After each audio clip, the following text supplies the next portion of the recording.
Good morning, ladies and gentlemen. The time is now 10:05 a.m. Welcome to our another joint meeting with the Brooklyn Advisory Council and the Brooklyn DD Council. And I want to wish everyone a happy holidays to everyone. And some of you are coming on a little late. It's okay. We just started, so you didn't miss anything. As you're coming in, please make sure you see the sign. Please mute your device. Before we proceed, I do like to remind everyone housekeeping rules. It is very important.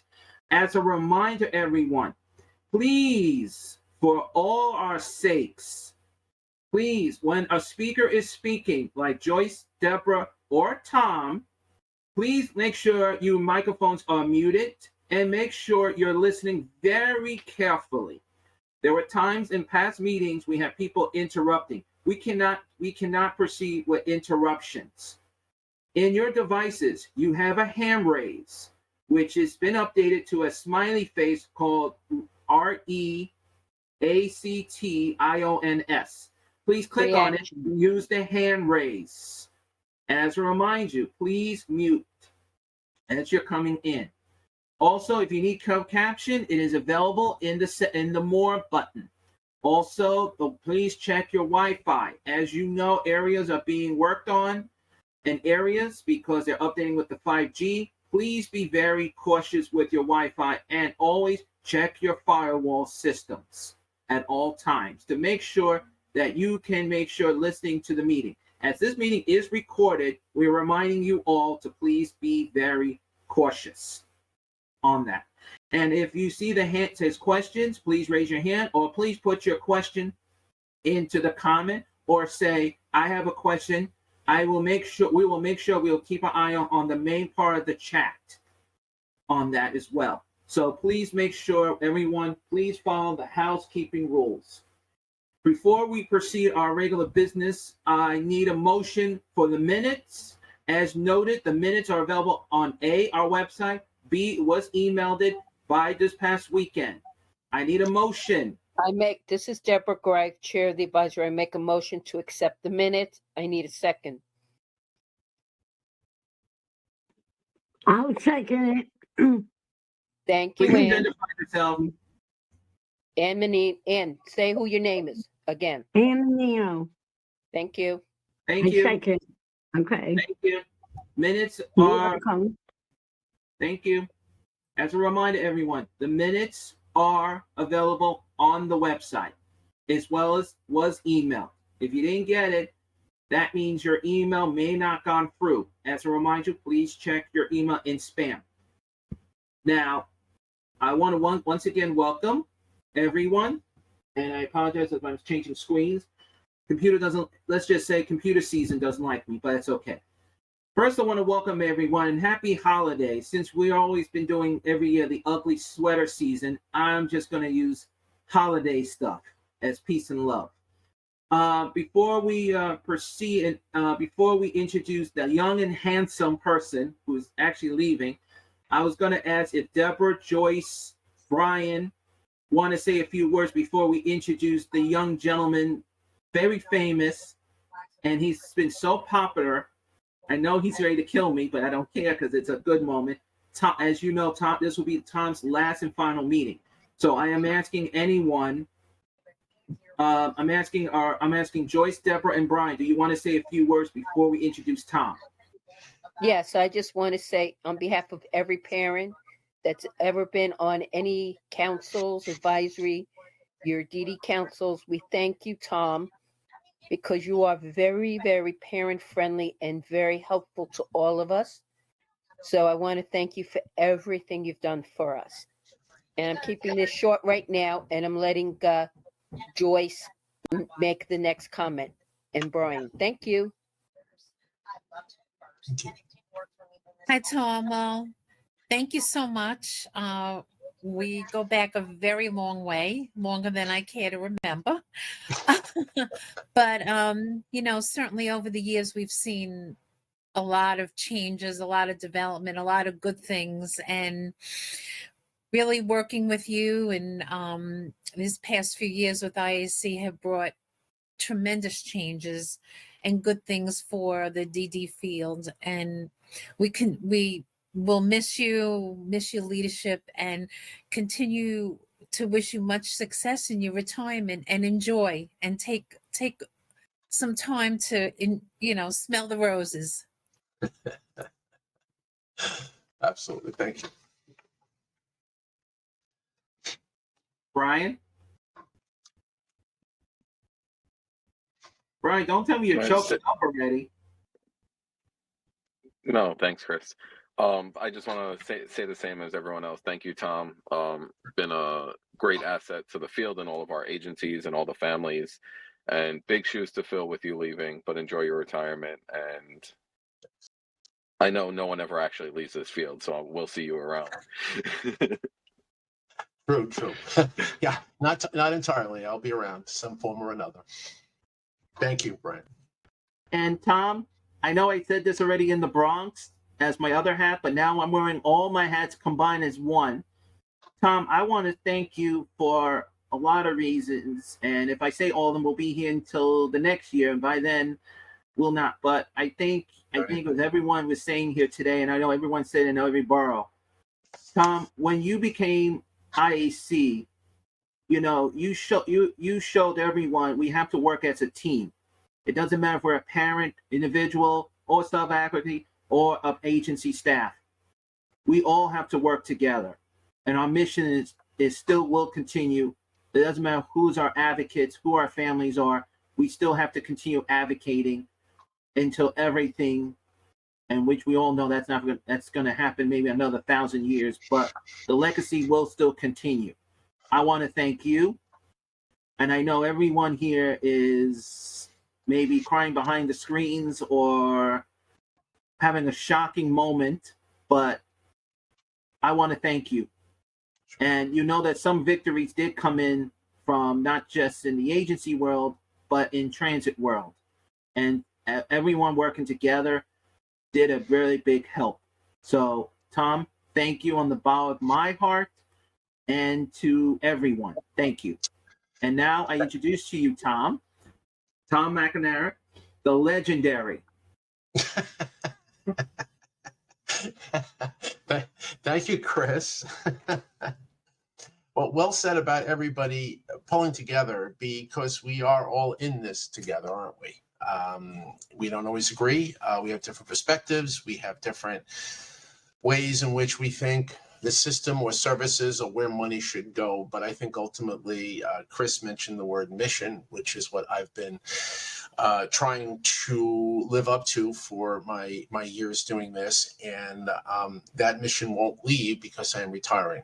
Although I do plan to take a breath or two after the new year, but I am going to be, I'm not going to be too far away. I'll be looking to lend support and my voice throughout. So thanks for your kind words. I appreciate it. And thanks to everybody who's thinking of them that way. So I do want to give you the IAC report today. So let me do that. And certainly, we're kind of in a little bit of a lull as we got the holidays coming up.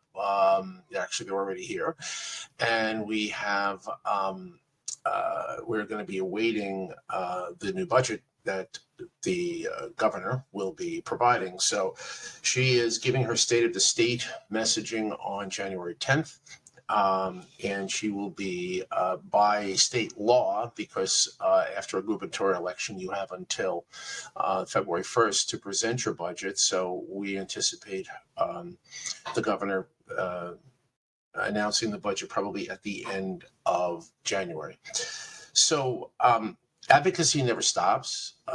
It comes from the desire to influence and support and convince our elected officials to put in their budgets the needs of individuals and families and the providers that support them. So one of our strategies this year is while I'm also leaving IAC, I'm leaving the board of New York Disability Advocates, where I was a president.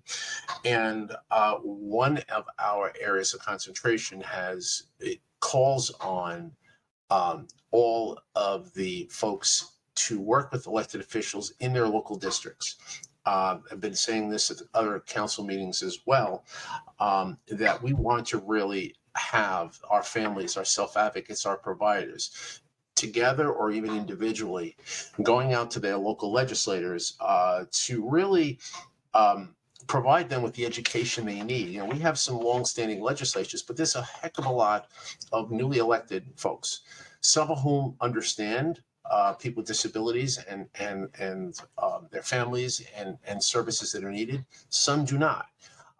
And we have to talk to them because we obviously still take up a large chunk of money. We are still somewhere over $8 billion a year, all in with the federal and state governments in terms of services via under Medicaid and other payers. So we need to educate them as to what those services are and how essential they are on a day-to-day basis throughout all communities and neighborhoods of New York State. So we want to ask that each council work with either legislative committees or in their most active individuals to go and meet their local legislators, to go to their offices in their district, to have a person who with disability who receives services, have a person who's a DSP who provides the services, have family members to say how much I depend upon this. Because if they don't hear from you, if you don't raise your voice, then you're forgotten when it comes to standing up at the end of budget session in the legislature on and about March 3rd, end of March, before the budget's passed on April 1. So a message to the elected officials, including the governor, is essential for us to make sure they understand what our asks are. We have two major asks this year. We have, we want a workforce to be sustained. We want to be able to hire sufficient amounts of staff to provide this work. We all know we are well understaffed all throughout. We're still at a 35% vacancy rate, somewhere about 20% or more 35% turnover rate, about 20% vacancy rates. We need to get a raise. We need real wage increases for our direct support and direct facing staff. And our second is sustaining our providers, our infrastructure. We need to help support providers along with all the increases they have. Inflation has been, obviously hurting everybody. And the cost of doing business, the costs of leasing and fuel and insurance and health insurance, which is one thing that most all providers do for their staff, is provide health insurance. And we could all see those increasing costs. How are they going to afford them if they do not get a cost of living adjustment? So those are some of the things that hopefully you as a council will be able to try and pull together.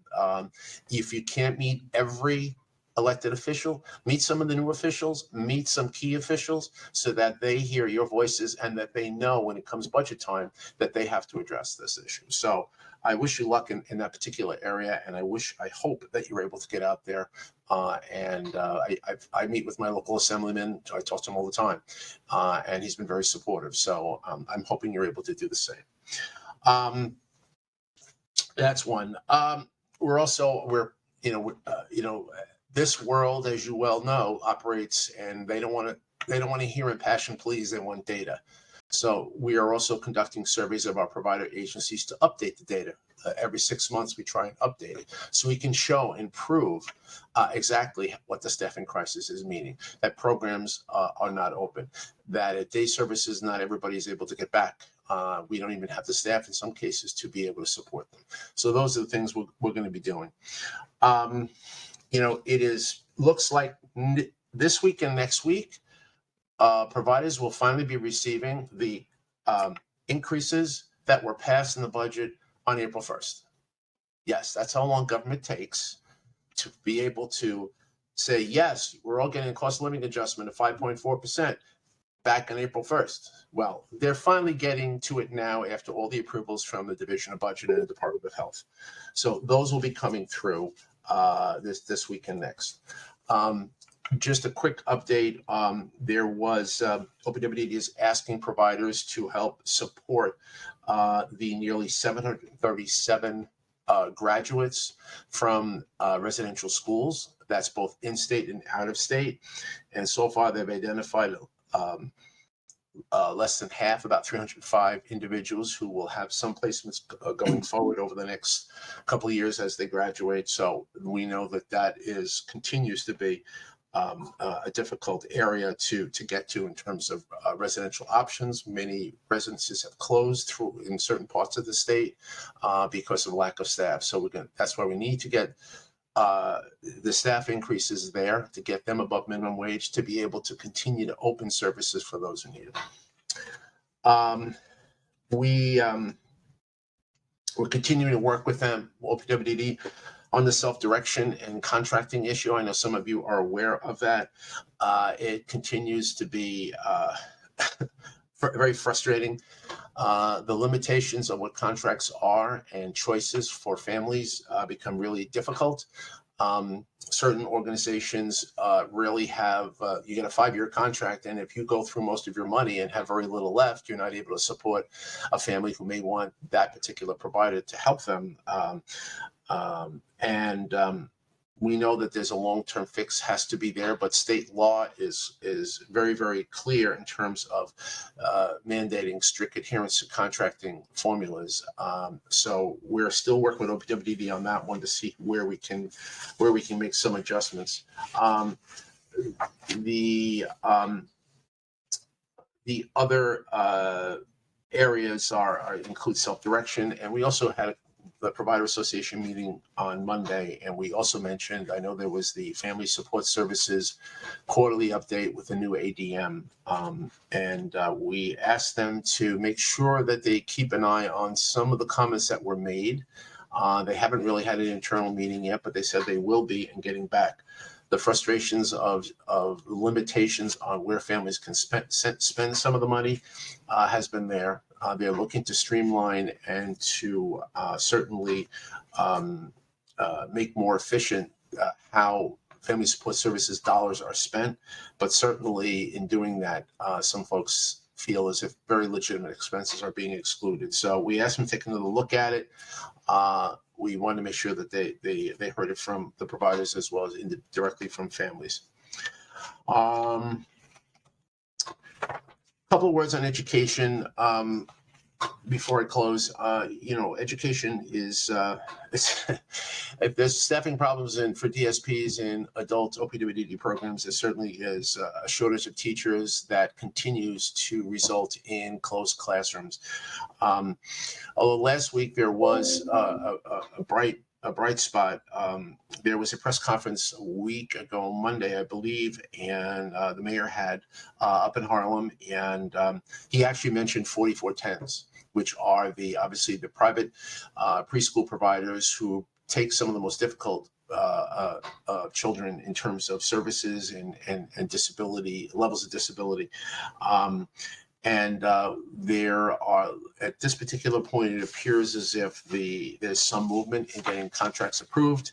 The majority will be starting with the new contract enhancement, with the new increases of 11% that were approved in last year's budget on the state side, and it was obviously going to the 4410s as well. So there is, we're continuing to push there to make sure that people are paid on time, which has been a problem for a lot of the early childhood providers across. Sorry, Tom, that was by accident. Somebody, can you please unmute yourself, Tom? This is Chris. Sorry. Oh, okay. You're slipping, Chris. You muted me? Actually, and before you continue, Tom, I apologize to interrupt you again. Everyone that's coming in, please mute yourself because I'm catching people unmuting and making noise. I do want to hear Tom, and it's duty noted. I apologize, Tom. Please continue. No worries. It's fine, Chris. It's fine. I don't know what you missed, but just in terms of education, on the Department of Education, New York City, the preschool providers, we're starting to see some movement. People starting to get paid, so we're hopeful that it won't turn into the debacle that was evident a few months ago in a city council hearing. So we're hopeful there, and we'll keep an eye on it. Chris Treber, whom you know, as well as Winnie Schiff, my successor, had a meeting with the governor's office.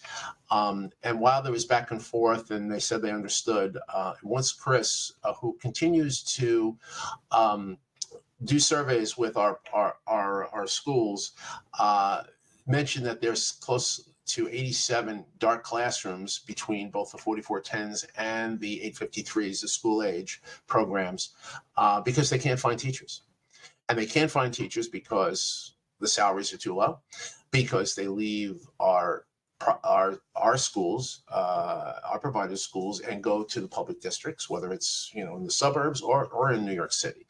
And of course, we can't do the same. If there's a teacher from the public school who was looking for a job, we cannot hire that person for at least 2 years, but we don't get the same courtesy from the public schools. So we have pointed out some of these over time, but I think with the governor's office hearing that there are dark classrooms, which means that there are children who are not getting special education services, which is a federal mandate on New York State to provide each child that needs a free and appropriate public education called FAPE. Then the state is in violation of its obligations. So we continue to push there, and we'll be advocating more and coming up with lobby positions for the new budget for education. And Chris and Winnie will be back to you next month to kind of start to unveil some of what we're going to be asking for. So that's it there. And I guess my final word to you all is I will certainly miss seeing your faces. You have been a very vibrant and vocal council. Lots of determination and care and a belief that we are doing the right thing in this society by helping support people with disabilities and by having folks dream that they can live the life in the mainstream. So certainly it's been my honor to be part of that. Winnie Schiff is going to be taking over on January 1. And you all know Winnie. She has the same mission in her heart that I do. She will be there to help lead and work with all of you so that we raise our voices together and that we get the support and resources that we need to have services that are truly live up to what individuals and families want to see. So my thanks to you all, and I'll be seeing you around. Okay. Tom, Deborah has a question for you because she's also Sure. the statewide member. She does have additional update for you. Deborah? Hi, Tom. Hi. First of all, First of all, I want to know, does Joyce need to go ahead of me? Is she? Because I think she has to leave early. Joyce? Yeah, no, Deborah, I'm fine. Okay. I'm good till about 10:30. It is almost 10:30. Almost 10:30. Go ahead, speak, and then I will. Okay. Go ahead. Tom, I know Tom has to leave around that same time as well. But again, I just wanted to thank Tom for his dedication and assistance and support and service. And you have big shoes to fill. Okay, Tom, this is Deborah. I'm going to give a brief, but of the statewide. We were able to get around, first of all, the open sunshine law, because what we did was we met in a Manhattan location, which was at the Center for Family Support Services, around the corner from you guys. Though next time you guys can, if you want to offer OPWD to your site, I'll be very happy too, because I didn't want to go. Many of us, some went up to Albany, some didn't. We had Albany, New York City, and the Buffalo region for people who couldn't. That meant that we had a quorum. Now, the biggest issue, we have a few issues. One of the big issues we are having is about, we need to know what is the breakdown for our family support funding, but even a bigger issue is how the new family support reimbursement is being done. It is very frustrating for the families. Our families are not getting the no matter how much training, the justification, it's like for that little bit of help, the amount of I mean, what they're putting you through is like jumping through more than one hoop that has fire on it. Like you have to go like they don't want to understand if that many of our children soil their clothes, not acceptable. They also want you to go for the cheapest stuff. Well, that doesn't always work because like example, some children have very strange size feet and they have to wear specialized shoes that aren't cheap. And I'm not talking about Air Jordans. I'm talking about many of our individuals' children do not know how to tie their shoelaces, but they need shoes that they can get their foot in to hold it, and they need their orthotics that are not always covered by Medicaid, and definitely not by Medicare, unless the person has diabetes. So you're not going to fake that you're diabetic because it can be easily checked through medical records. So they're not taking that into account. I mean, also, I looked at the form. It's one, it doesn't say you have to live at home.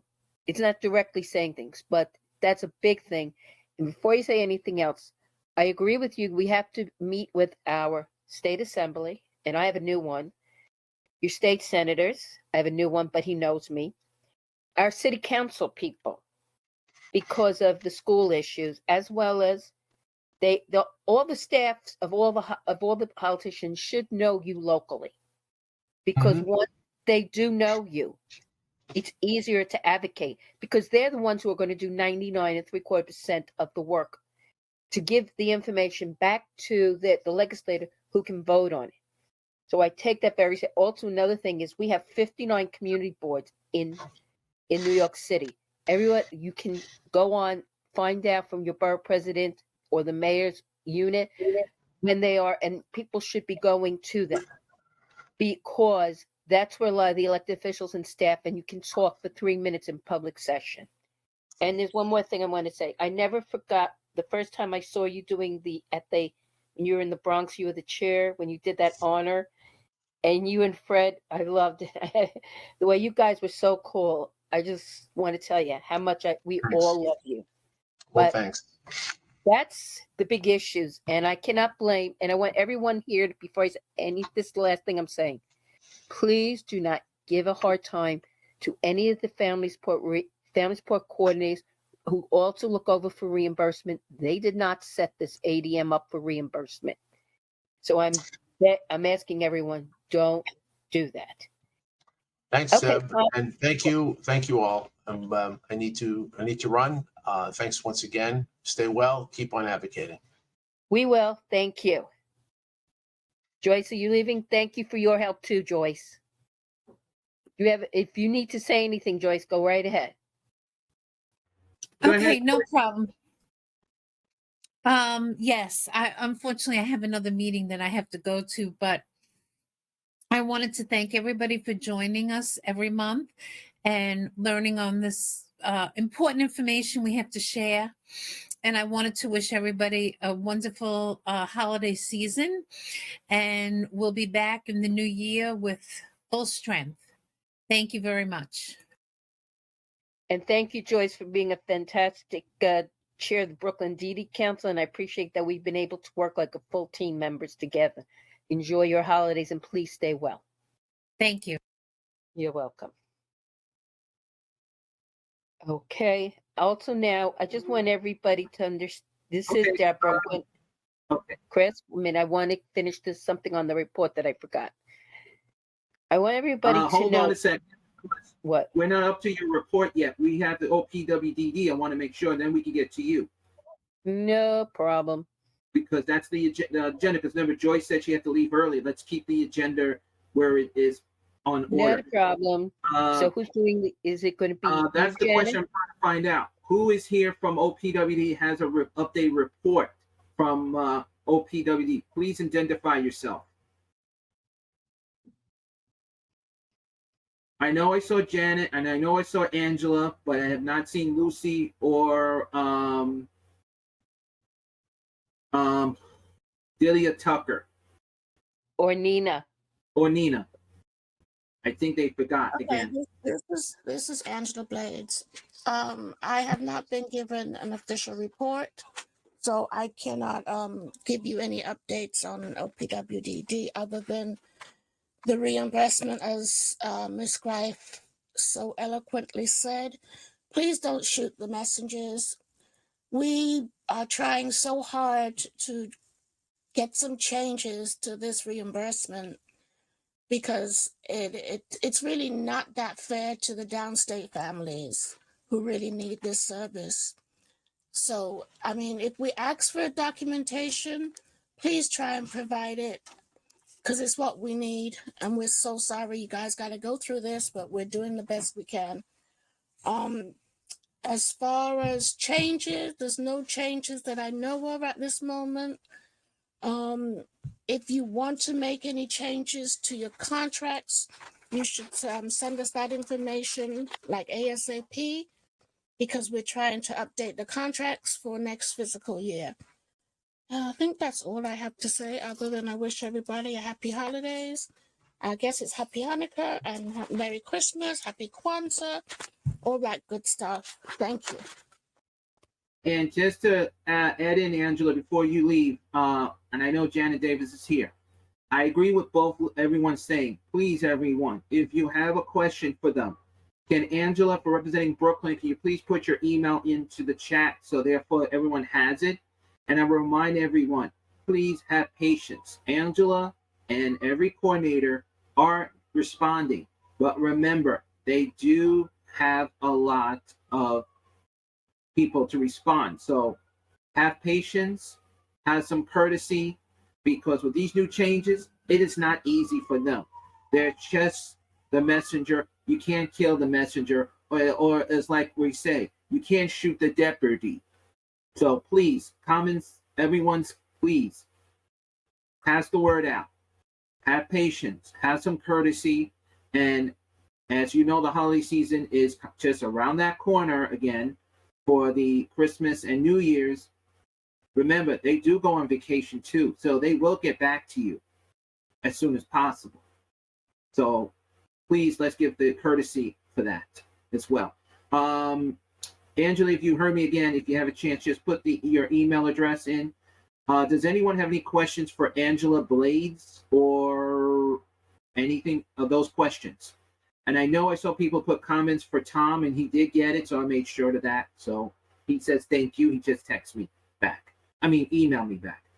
So since no one has any questions, I'm going to ask Deborah to continue her report, and then we'll do the subcommittee report. And again, everyone, I turn off the PowerPoint right now because there is some functional problems. So I will be putting it back on later on my report. Okay, thank you, Christopher. Angela, thank you very much.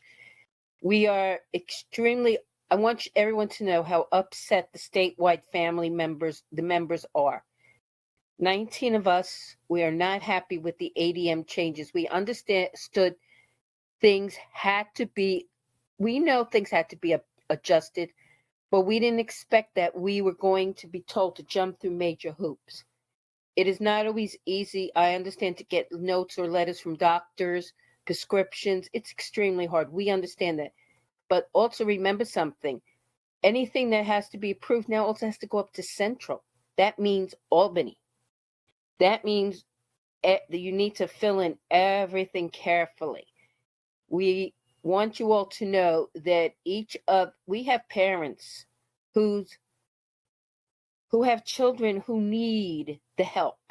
They have, in instance, we're very upset about that they're not reimbursing children who soil themselves. We're very upset about they don't seem to understand their children who need specialized clothing because they use wheelchairs. And they don't sell that in a store. You have to get it online in a catalog. Very hard. They also don't want to, and they seem not to understand that many of our children are not capable of tying their own shoelaces because of fine and gross motor skills. Many of the reports are also in your child's, if they're going to school in their IEPs. I suggest that all parents, please also agencies, instruct your families to make sure they get updated OT and PT reports examinations through any of the Article 16 clinics if possible when you can. It is extremely important that you keep in contact and let your local advisory councils know if you're having issues. We will definitely, I'm going to share the information with our local coordinators as well as the supervisors, because we don't want what is going on to continue. We want them to, family support reimbursement is the most popular program in family support services because of the help it gives to the families. And we understand the frustration. Now, one important thing I have to bring up is that none of our programs, especially for reimbursement, is an entitlement. So no one's entitled to get it every year. I wish it could be, but it's not an entitlement. An entitlement would be, example, it's mandated that children are allowed to receive services from the New York City or New York State Department of Education from ages 5 to 21. That is mandated. So those are some of the things. I'm not going to go into full detail about what agencies mandate, but please remember, we have more families and more individuals that need the help than we can even count. The important thing is, one, I hope everybody is a registered voter. Have you noticed, I haven't told you what party to be a member of. I just asked you, and your child is 18 and above, please register them as a voter. Why? When you go visit your local elected official from city council up, and you let them know, not just I'm a registered voter, my child is, and my family members and my friends. That's what gets them like, okay, we have a very large voting base sitting here. You see, that is something that people must understand. So I'll use me as when I show up and I said, well, you realize, and I'm not going to even talk as I'm a chairperson. I'm a parent too. So I sit there and I say, hello, my name's Deborah Greif. I have a son. I give the age. I says I have a sibling. I says I live, and I have lots of friends who, when they see that, I say very nicely, because I don't attack the actual staff, because they're the ones who help you. And I say, please understand that it's not just me. All of my friends, we're all registered voters. And we really need you to understand why we're asking for all this help and services. And I suggest you bring, if you can, your child cannot come because maybe they're in school or they can't handle it, bring pictures. Show them. If your child, now, every elected official has a form of a social page. That's Facebook, TikTok, texting, whatever. Pick pictures and show them. Or like if the child's having a meltdown, video it, show them. So because something, pictures and video are worth 1,000 million words. They help. We also have to let them know that we are members of local parties. As again I said, I will not tell you which ones to go to.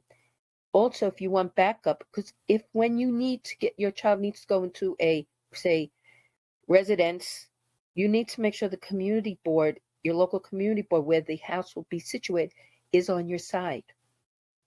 So that means like you have friends who are on the board, or you are allowed to speak during public session. Please tell them that you hope that when residential placements come up, please vote for it, because we're getting old. I want to make sure my child is safe. I want to be able to understand that I don't have to sit and worry. I don't want my child to be left alone after I die. I want my child to be safe. That does reach a lot of people. See, they need to also understand. So the other thing you need to do is share OPWDD literature, your agency's literature, the services they do. Why? Because once they see that and they read that, all of a sudden their eyes do change. They really do. Because when I first was on the community board, they used to have people in the audience threatening not just me, but the individuals that came with their families. They threatened to have us killed. They were going to have the dogs. One guy said, I'm going to let the dog loose on them. And I was like, oh my God. Luckily, we had police officers that were sitting in the audience with us who went over and told them, are you going to say that? And they asked us, did you want to press charges? And I said, yes. Person retracted very quickly. But you see, because I made friends with one being on the community board, I was close with all the police in my precinct. I was very lucky because now Community Board 15 very rarely says no. It has to be a really bad situation with the agency for them to say no.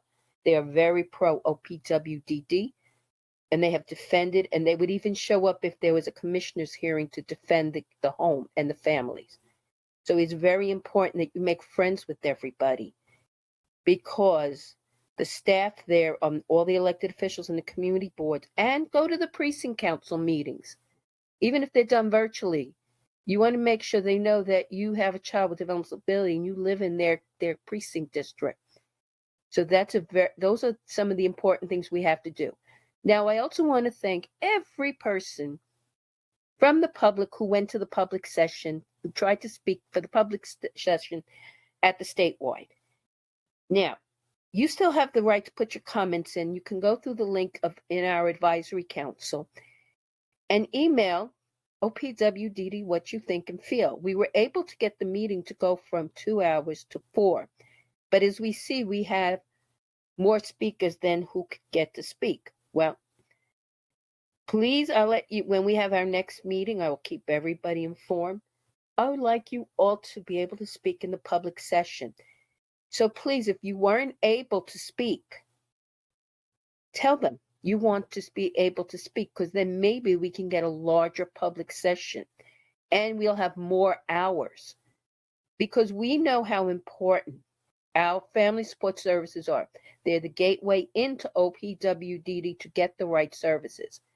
We parents on the statewide across the state, we may not, well, yes, New York City is the only one on a different fiscal year, but yet we still advocate together to make sure that everybody is getting the right help and services. And yes, we know upstate they've had to close a few of the group homes because of lack of staff. If you have a friend or a family member or know people who are upstate, whose homes, they had to close the homes, let your elected official know. Let them all know. And all the new ones that came in, they need to be educated. So please show up to their office very politely and hand in your information. And if you feel they're not, have you and others just keep showing up with the same literature. It is very important. And again, we are working together. We are trying to fix the ADM to make it more realistic. I will also want you to know, again, I'm repeating this because I really don't want anyone to blame Angela Blades, Janet Davis, or any of the family support coordinators, even the local ones down in our area of New York City. They had nothing to do with the changes that were made. There were hardly any parents, and they made the parents who were on sign confidentially, and then the ones who were on said, this is not what we were discussing. So I will not mention the parents' names, but this is extremely important for everybody to understand. We all have to work together. If you feel you can't get through to OPWDD, please email us and email me at the Brooklyn Family Support Service Advisory Council, because I will see to it that we get the information up to Albany. We will make sure they know. If you're still upset again, whatever your questions were or what you wanted to bring up, and you can't get it up there, and you want to make sure it's there, email us and we will forward it up to them for you. We want your voices heard. But remember, it was Central that made the changes. That means the Albany area, because the main office for OPWDD is 44 Holland Avenue in Albany. The Capital District's DDRO is in Schenectady. Yep, I said it right. But they don't let you in the buildings, so it's best to get through to them through emails. That means our commissioner, she did show up at the meeting. She wanted to stay longer, but she had to meet with the governor by video. And you have, we're going to make sure you get this. Nick Hobson is the statewide Family Support Service Advisory Family Support Coordinator. He's statewide. Contact him, email him. It's very, very, very important that you've done that. And with that, I'm just going to say to everyone, we'll constantly advocate together. We will do whatever we can to make sure our direct care professionals are paid correctly. When it comes to the New York City Department of Education, the schools, I suggest also that letting the elected officials know what the issues are, as well as if you feel like putting a letter in the op-ed pages of a newspaper, online, to the elected officials in this New York City Council, like your child's still sitting home because the child's IEP is not being correctly fulfilled. Please do that. Let them know, because they think they're doing a great job in the New York City Department of Ed. Not for our children. So with that, I want to wish everybody a healthy and happy holidays. And whatever you celebrate, we wish you all the best. Is there anybody who has a comment or a question for me or not? Before you do that, Brian, do you have a question for Debbie? Vice Chair? No, I don't. Thank you. Okay, just want to make sure before. Madam Chair, Advisory Council, you do have 2 questions from the group that I'm remind everyone, this is because they want to keep their, I got it. The question is they thought the meeting went really well at that statewide meeting, and they did appreciate it, and they did get it. Let me say this right. They did get an answer back from the upstate. Good. Regarding the reimbursement, but the question is can the councils, and I'm saying the word councils with an S, so Brian, you heard me saying councils, so make sure you heard me, that's duly noted, back me up. When can we have a reimbursement meeting with them to come to the councils? Okay. All right. And I would think Brian, Debbie, and me, I think all 3 of us, as Joyce is not here, I think we definitely need to talk about this on the side next year. Well, okay. I want everybody first to know, I am not the chairperson of the statewide advisory council. That is Chris Pelagia. He's from the Region 1 out near in the Buffalo, Rochester area. I am the chair and Brooklyn representative. I do understand what you're saying. I do agree that we should have a separate meeting on the for reimbursement, the issues right now, because I need to speak with, besides my council members, and I know many of you in that group are members of us or your other local ones. I will speak to my other co-chairs that are in New York City. And remember, it's holiday right now, and we have to make sure we do this right, and that we will try to set up some kind of meeting or / training, but it's geared toward parents. We're going to, but right now, why won't I give you a full date or not? I'm not sure at the moment what date to do. We know how to interject you 1 second. They didn't say, they're asking when you do have it. You yes, let them share that information. Just want to make it clear, because they didn't say like it needs to be done ASAP. The question is stated is, can the councils, and we're making that very clear, everyone heard me say the word councils. All right, I got that. We will let you know. Okay, let me put it this way. We definitely will let you know when we're having the meetings or discussions on reimbursement. There are times the statewide members have to meet in executive session, which means it's only actual members of the statewide committees, and I'll give you a quick example. Christopher Greif is not a member of the statewide. Only when you see him going up with me or going to the meeting, because since I broke my foot and I have the balance issue, he's allowed to come with me. But if we go into executive session, he does step outside the room.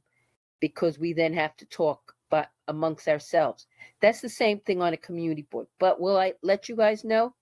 Yes, we will let you know what's going on. I will keep everybody in the loop the best we can. But this is not going to be an easy change or an app to fight. ADMs are not always easy, but we also need, now I'm going to put it this way, we need help also. I want the group to hear. We need help from the agencies. Why? If you're finding you're having trouble getting these applications done, we need to hear from you. Email us. What are the problems? What are the issues you are having to helping the families get it done? I personally know what I'm frustrated because I'm reading the application and I'm bewildered because one, I don't see, it doesn't list the basic family support services you could be receiving. They also left out, I mean, one of the other things in the so-called older reimbursement forms, and I've been doing reimbursement a long time. The first and most major requirement is, besides being OPWDD eligible, you have to live at home with your family or one of your caregivers, not a paid one, a family caregiver. That means your mom, dad, or parents died, so you're living with your sister or your brother or a cousin, aunt or uncle, even godparents. If you're living with your godparents because you have no other family, that's family support. So the statewide right now is looking at the application and we're not thrilled with it. So we feel that it's not parent friendly, but I also don't feel it's agency friendly too because of the issues. So if you're having problems like, I'll use an example, Brian, I hope you forgive me. Heaven's Hands just contacted me and said, you know what? I'll go, what? No matter, the parents try to get the updated info or a letter from a doctor, they can't. YI says the same thing. HeartShare, all the three care coordination agencies are telling us the same thing. We need to have the data. We need to know how many people are having trouble. We need to have this as a record. We can't make changes if you don't help us. So what I'm asking for you, please don't, again, I'll say it again, do not yell at Angela, do not yell at Janet. If you and anybody here who also goes to the other boroughs for their DD councils, please don't blame those coordinators either. They're innocent of this. They're following what Albany sent down. Does that answer the parents' question? I think you already answered that question very clearly. Brian, do you want to add anything or you're good? Just give me a thumbs up. Okay. Thank you, Brian. Madam Chair, I think you answered both questions, but before I do that, does Janet or Angela want to jump in on anything on that, or we're all good? You guys can just give me a thumbs up. Thank you, Janet. I know Angela, if you don't answer, that's okay. That means I know that we're good. Good. Thank you both, ladies. I appreciate that. I'm sorry. One second. I'm sorry. 1 second, Angela, Madam Chair. Angela, repeat that again. Again, this is Angela. I really don't know how much of a change is going to happen with the reimbursement application, because to me, this is just my opinion, I think it is going to stay the way it is. I truly hope we can get changes. Again, if families have issues, they can email me. I put my email in the chat, as you said. And Deborah made a point about the reimbursement and the needs. Unfortunately, a lot of stuff is going to require a Medicaid denial, but it doesn't have to come from the Medicaid office directly. When you go to like the surgical supply store and they print out a thing and it says Medicaid will not pay for it, that's a receipt that you can keep, instead of having to go to the Medicaid office itself for them to say, oh no, we can't pay for that. So you can use that receipt also. And as much as we try, the more documentation you have towards what you need, the better a chance of getting reimbursement. I hope that makes a little sense. Does it make sense, Deborah? Because I see your face Yes. looking like it's a little No, crazy. okay, Angela, I don't think you know, I've been very sick for the last week. So you're seeing a very exhausted face. I haven't gotten much sleep because I've been ill.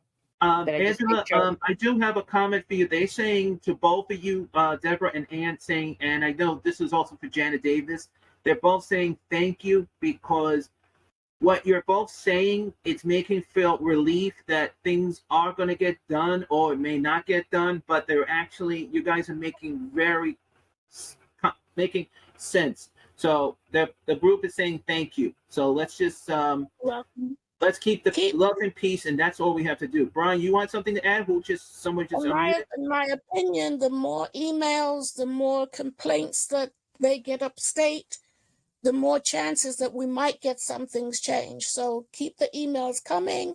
You can send them to me. You can send them directly to Nick Hobson at familysupport.ny.gov, opwdd.ny.gov. So please send all those complaints up to Albany, to me. I will forward them so we can try and get some changes made. Thank you. And also, if the parents feel uncomfortable, they can always contact me because sometimes I've noticed parents are not always comfortable. So nothing against Angela or Janet, but as I say to the families, you can always contact me also and let you know. I will share your information with Angela as well as Janet, and I will make sure Nick sees it because that is part of the role of the advisory council for the parents. If you're having issues, we need to hear it. So I do need to know the data so that we can, the state, as a statewide member, when I'm going upstate or appearing at a legitimate, according to them, a public space to do the statewide meeting, I will share it. But I will also share the complaints and I will tally everything to show the percentages of complaints families have and agencies too. But I know how frustrating it is. So we all have to work together as a full team.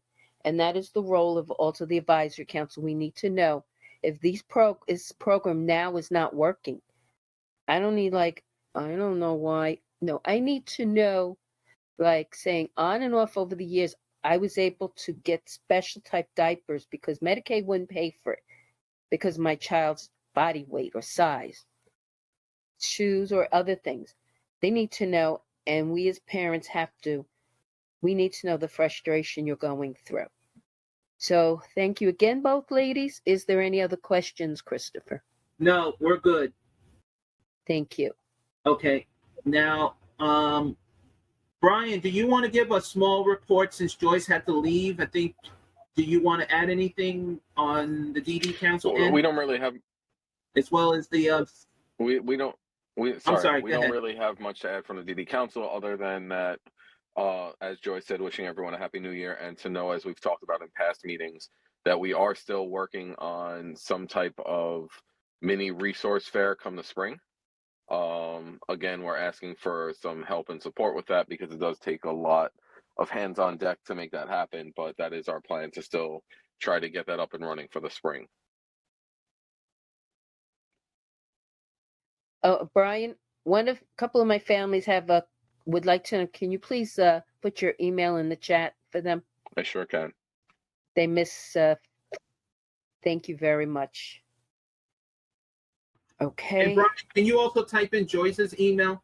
Because she just texted me and I told her I'm doing 3 hands. Yeah, if you could help, that would help. Not a problem. Yeah. Thank you. Thank you. Brian, before you unmute yourself, Deborah, can you mute yourself so we can keep the 2 microphones on? Thank you. Brian, do you have, is the transition committee person here today or they're not here? I don't believe they are.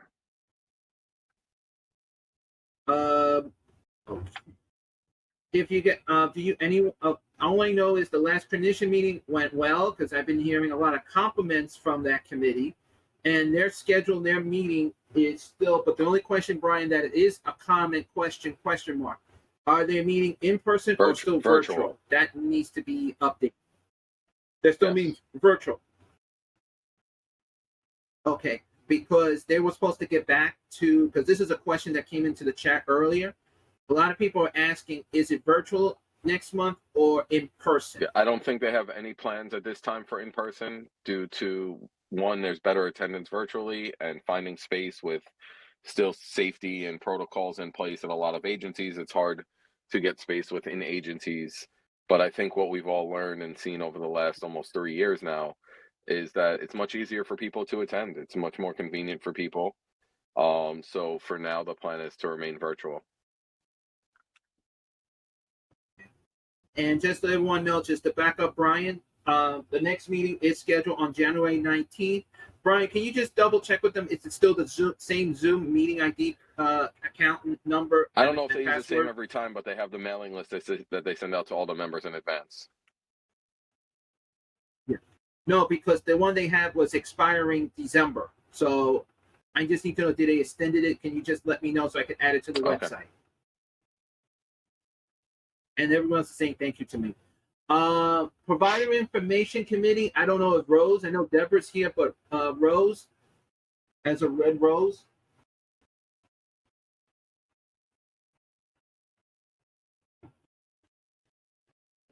Okay, since they did not meet this month because it was the same time as statewide, so everyone did attend the statewide, as Deborah already mentioned, and I remind everyone those attendance was the max high. And for the record, I want to thank everyone who did attend that. And the next provider information is scheduled is January 11th. We're not announcing the speaker because I need to talk to Rose. There's a possibility we might have a speaker in January. And as a reminder, everyone, all the subcommittee schedules are on our website. Please go on our website because I have seen a lot of people going on. And I will mention this in the next few minutes because I have a holiday gift. Unfortunately, I can't put it on the screen because since I'm on backup Wi-Fi right now, because we just got word Lucky Deborah's Wi-Fi is working her end, but where mine is I have an outage, which right now I'm using my cell phone. So don't even try to call me anyone because then you'll kill me. So I'm going to just, before I move on, does anyone have any questions about the subcommittees?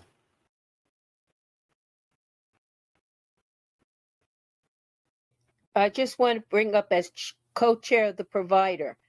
If you have subjects or you want us to tackle, please let me know as well as Rose Soul. If you can't get through to Rose, you can always contact me as on my email, bfssac@yahoo.com. I will be very, very happy. So let's, whatever issues you think are important, we will discuss. I appreciate it. Thank you so much. Okay. And since no one else has questions on the subcommittee, I'm going to move on to my report. Fortunately, everyone's not going to see the screen, but this report will also be on the news update page beginning this weekend. So therefore, you can go get your holiday gift on the screen. Unfortunately, I apologize because I'm on backup Wi-Fi, and that's the one thing I hate when they do work under this building. They interfere the internet or the Wi-Fi, which thank God I'm smart on that. Before I proceed to anything, as Deborah mentioned earlier, I know Brian has mentioned it earlier, guys, I have to make this very clear to everyone. Every week, okay, I do want to thank a lot of agencies who've been sending to me the service openings, and I can mention everyone in here, and the ones who are here on their cameras on, thank you. You know who you are. And who email me, thank you. But I have to remind everyone this morning, you guys are mixing up too many emails, and I cannot answer everyone first thing in the morning because if I'm turning on the system, this and this, I will get back to you as soon as possible. So there were some people, and I'm going to say agencies, that weren't parents, and it's kind of weird but I have to remind everyone, I cannot be adding mailing lists to everyone because there's a lot of things also. You guys need to do one other end. and this is not just from Brooklyn, this is from the other boroughs as well. A new email address. Please make sure that we are clear to send you a message back to you, because if all of a sudden it says the message cannot be sent, it's not our end. We just get your emails from when it's copied into the Yahoo account or the Gmail account. And this is also coming from NYPD and a lot of the server security. Please make sure that your security systems during this time and next year is up to date and secure. So just like the Advisory Council website has a security feature that makes sure no hacker or virus are in there. And this has been mentioned to a lot of chairpersons of the other boroughs, but they just got this. And I know Tom and I have discussed this. Brian, I know you've been really a big help the last month's meeting regarding, people got to make sure what connections are you using. And I appreciate that really much, because working as a team is got to make sure everyone please check your software. It's nothing to do with us. It has to do with the other end. And as you know, that a lot of things are changing. Now, the Advisory Council website has already passed their record from last year since July of this year. So a lot of people have been going on our website, and I thank you for that. Our website is always updated every weekend, unless it's a holiday, which this holiday doesn't count. But any new events, training events, please send it to me at least 2 weeks notice, not short notice, because that's not fair for the families. It's not fair for, like, say, anyone. So I remind everyone, our website does get updated. I do update it on Saturday or Sunday, and then the website is up to date. And I do want to remind that to everyone. Another thing I'd like to bring up, because Deborah and I don't know if everyone did attend the MOPAD meeting about the concern of different things I'm not going to explain, but there was supposed to be a better communication. But until I get more of that information, I'm just going to say there's going to be a lot of changes with Department of Health and Mental Hygiene.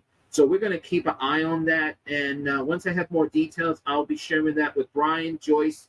I know Deborah's already been in it. We're going to make sure that the communication and the PowerPoints are shared. And Janet and Angela, I will also make sure I share that with OPWDD. It's just that it's a lack of communication, and it's not finalized correctly, and there's a lot of errors. And trust me, for me to find errors, it's bad. So I want to just move on to that point, because it will give everyone a headache. The only thing I want to remind everyone, because you have asked me this question in every borough, masks are optional on the subway, on the bus, on Accessorize. And if you go indoors, it is an optional. I will remind everyone, and I have spoken to the asthma doctor division, and as well as HAC Health and Hospital. If you have a severe asthma, they do remind you to, if you want to wear a mask or a scare mask, that's fine. But make sure a washable mask isn't definitely on you. If you have severe asthma, they're reminding you, please do that, because paper masks can actually irritate your lung pipe. And you might, unfortunately I have to say, you might taste blood. That means you're irritating not just the lungs, but the heart as well. Please be very careful. Madam Chair, you saying something? Okay, you please, okay, because you're interrupting. Okay. Moving on to the holiday gifts. Now, also just want everyone to know, we do have a lot of good news, and part of the councils, the DD councils, advisory councils did. We have passed a lot of new things that came in. For example, the customer service centers, like you normally know, it's at 2 Stone Street, we'll be adding different locations. One will be in Brooklyn. I'm only going to mention Brooklyn. One will be in Coney Island, Still Avenue, and Atlantic Barclays Center, and one at Myrtle Wyckoff. In Manhattan, Janet, I will send you that information. We'll talk on the side, because I don't want to mention every station. Will be until next year. More details will be available when they're open. So instead of you guys going to Stone Street or finding where the vehicles are, you can go to those customer centers. And they will be also in all other boroughs as well. Also, I'm going to remind everyone, please save the date for the Advisory Council presentation on Omni Reduced Fare. Thanks to the I'm going to save the date. We're not announcing that until next week because I'm still making sure that MTA and I are on the same page. But I am going to say it is going to be in person and virtual at the same time. Now, please note that if we do have bad weather that day, that will then turn into all virtual. So I want to make that very clear. The date will be announced by next week, and I hope to see agencies, parents, self-advocacy groups, everyone to try to attend, because this is a time that everyone needs to switch from reduced fare to the Omni card, if you want the Omni card or the phone app. The phone app is activated, but the card as well. We need to make sure that everyone gets that information as well. Before I end, we did have a representative elected official, Brian, here, and it was Assemblyman, and I forget his name. It's Colden. I'm going to say his name wrong, so forgive me. He was here. His representative was here, and he's asked us, for the record, to please keep him in touch on any issues. He did hear hear Tom's report. We want to thank him that he did. His staff did pop in. I know there were other elected officials. I don't know if they're still here.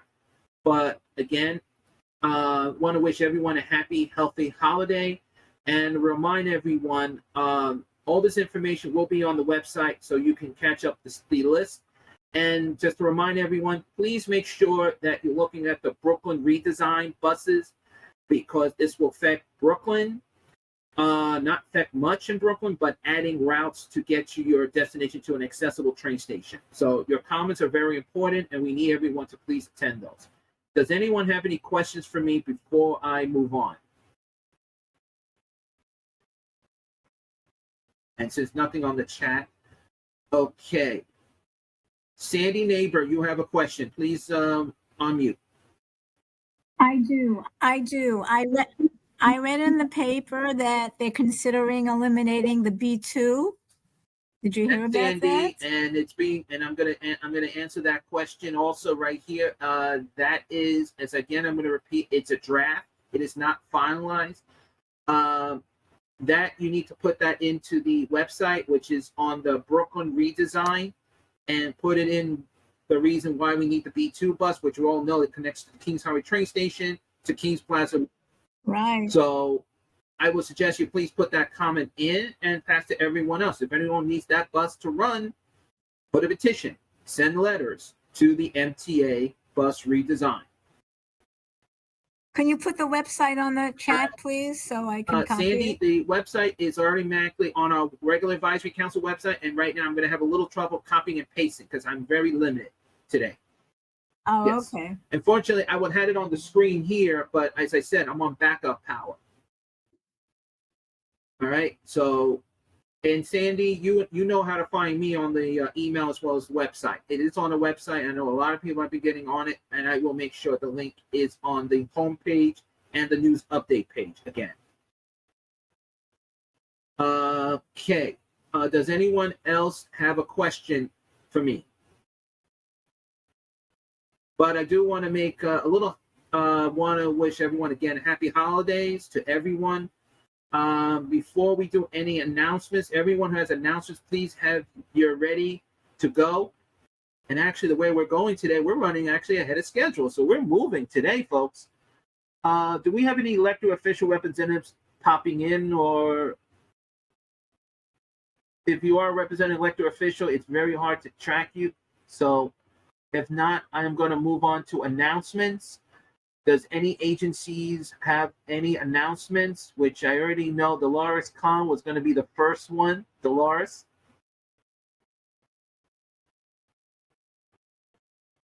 Good morning, everyone. My name is Doris Kahn, and I'm the outreach coordinator for New York State Institute on Disability. We're a family support agency, and some of the things we do is we provide evaluations for individuals who do not have Medicaid, who are applying for OPWD eligibility.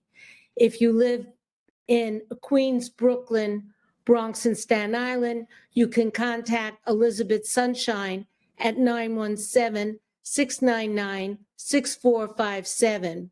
We also provide crisis management services to families who live in the Bronx, Brooklyn, and Queens. For this service, contact Juliet Hawkins at 917-524-4856. NYSED also provides reimbursements for goods and services to individuals who live within the 5 boroughs.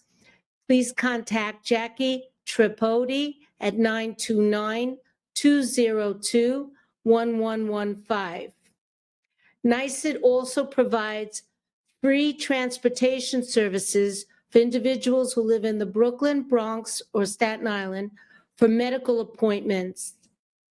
In Queens, we provide transportation for individuals who attend a venue that we provide tickets for.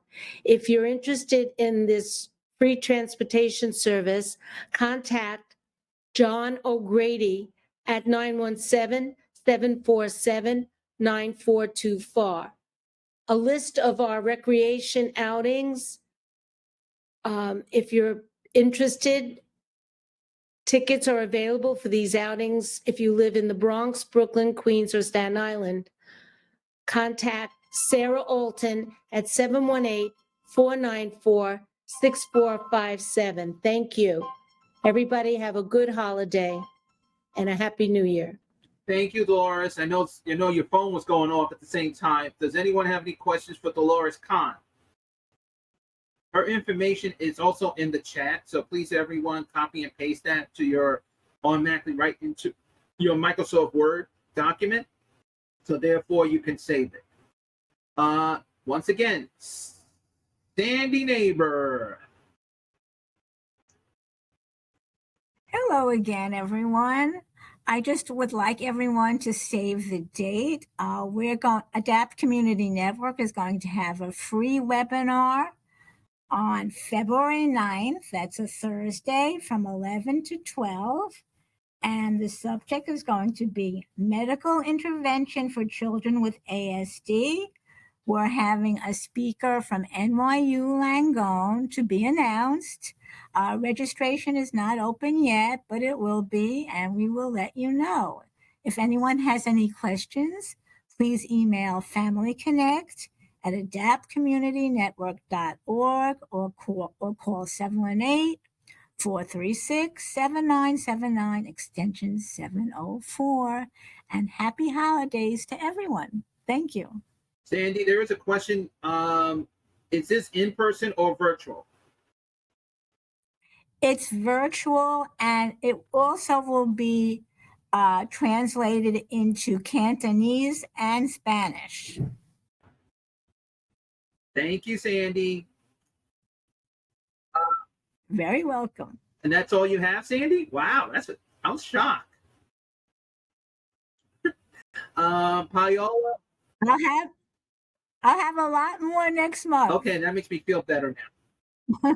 Okay. Paola Martinez Boom from New York Lawyers and Public Interest. Do you have an announcement? And I know you're here and you're hiding from me.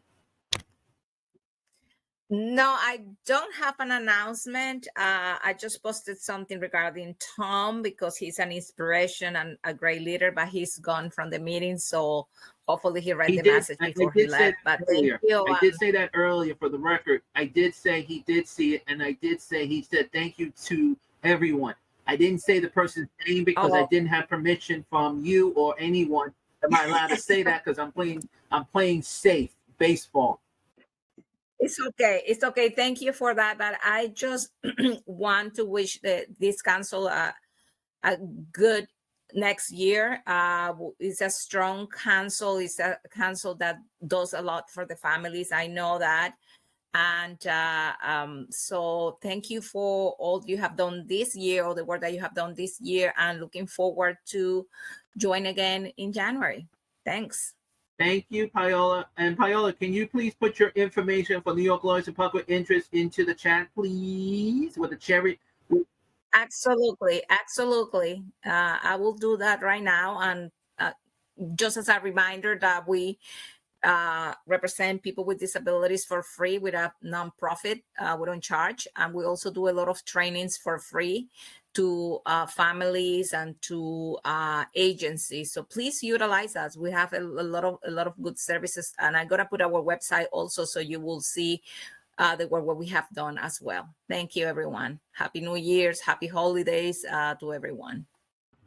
Thank you, Paola, and the same to you. And I know Deborah's saying the same thing, but she's trying to concern her voice, and she's smiling, so that's a good sign. Then Matthew from YAI. Hello, everyone. No new announcements. I did in the chat. I put down all the vacancies, the program vacancies that YAI has. But no new Yes, you do have a little bit new, because not so fast, Mr. Matthew. You wrote something here that in any continuing having available for Brooklyn free eval. Please explain that, please, because we have families asking that question. Oh, it's the evaluation grants Yes. for families that don't qualify for Yes. Medicaid. Yeah. So if you have any questions, just please do give Link a call. And our number, of course, is 212-273-6182. Or you could always email us at link@yai.org. Happy holidays to all. Yes, and happy holidays. And so let me ask this question for me, for the record, because I know Laconia is going to ask. I know Janet and Angela are dying, itching, as I can see it. Well, Janet's more. So is this available now? The free evals for YEI? Yes. Yeah. That's a breaking good news to hear. Yeah. Excuse me, Matthew. Uh-oh. Yes. Please emphasize this. Are these for families who live at home? Are these families that don't have Medicaid? Yes. They don't have what? So they need to live at home, and they don't have Medicaid, and if they are 18 and older, they have to first apply for Medicaid and SSI and be denied, and we will need to see the denial letter. Okay. Please do me a favor, Matthew. Please put that in. It is extremely important for the families as well, everybody to know that, so that we can make sure people understand, because everyone, you'd be so surprised. People say to me all the time, well, I'm disabled. I'll get SSI automatically. I look at them like, no, it's not that easy. It is very hard to get SSI. And eventually it's also hard to get SSDI, which for the people who work. So please, Matthew, put in exactly what you just told me. Thank you. I would ask them to just give us a call, and then we could explain it to them, a one-to-one nope. conversation. I want it in writing, Matthew. I want the policy in writing, because they're going to call me up and ask. Okay. Deborah, Matthew, I've simple said. Janet, wait, Janet has. Yes, I just want to add something that YAI does do these evaluations, but for Manhattan, it's not funded through Family Support Services. It's not a family support OPWDD program. That is true. And that is why we have to make sure that you put that in this chat, because I don't want they will contact me from Manhattan, and then we will have to explain, but it's not a family support program in Manhattan. So that's why I'm asking you to make sure that information is in. And if I still would like, you must not be on Medicaid. If you're 18 and above, you have to have been turned down by SSI. They usually turn you down for the first one anyway. Very rarely do they take you on the first time. And then what you do is then that will help. Janet. Yes, Janet. The other thing is, Matthew, are you funded through any of the other boroughs for family support services? Or it's a different kind of a program? For which one, Janet? For your free evaluations. I know you're not funded for Manhattan, but do any of the other programs, FSS, fund this program, or it's another funding source? So for For Brooklyn, Queens, it is through OPW. For Manhattan, it is through the DOH, MH. And then we have limited slots within that DOH grant for Bronx and Staten Island families. Thank you, Matthew. You're welcome. And there is no other question for you. Thank you, Matthew. And it's very important. It's very important because we want to make sure families are getting the right information out there. That's why Deborah or me or any borough, it is very important that information goes out correctly and very clearly. One mistake, I don't want to get shot by a parent or get hit by a parent. I want to make sure the information goes out correctly. So let's move on. And I thank Janet Davis to backing it up. Thank you, Janet. Which okay, I don't know why is everyone saying somebody's sending me messages, which I don't know who they are. Whose iPhone? Please identify yourself. Which I'm guessing don't know who you were, so it don't matter. That was Pat Lou. Well, Pat Lou has a different computer issue. Thank you, Matthew. So I'll deal with her later. Who's Billy? Excuse me, Pat Lou, are you there? No, she left. If you are here, please identify. Oh. Hey, Chris, this is my legal name, Vasilios Patris. I'm from Care Design, New York. Okay. Billy for short. Good. Do you have How any are you? updates for Care Design? Nothing on my end. Okay. Nothing on Can my you end. put your information into the chat if anyone has a question or want to contact Care Design? I know ACA was here. They already put their announcement in the chat as well as Tri-County did. Okay, and so fair enough. Thank you. Just want to make sure.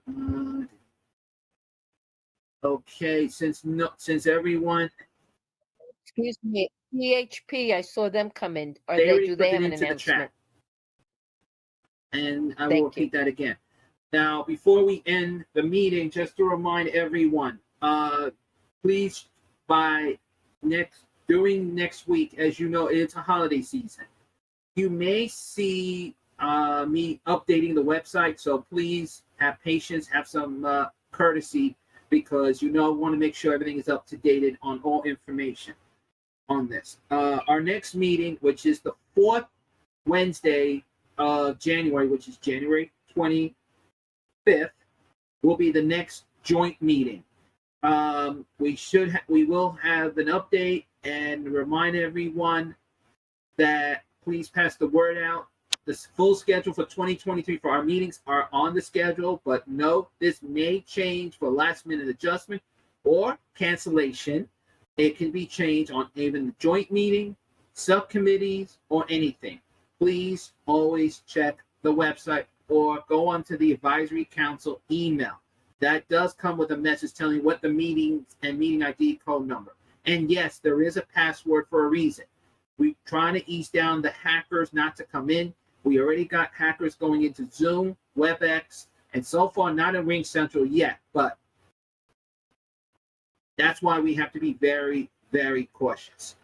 On behalf of, I know Brian had to run, on behalf of the DD Council, and I know Deborah is the chair of the advisory, want to wish everyone a happy, healthy holiday, and please be careful when you're traveling anywhere.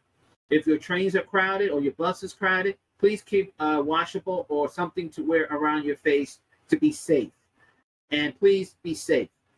Please, everyone, have a wonderful day. Thank you, everyone. Happy holidays. Happy, healthy holiday to everyone. Thank you. Happy You holidays, too. everyone. Thank you. Bye. Happy Bye. holidays.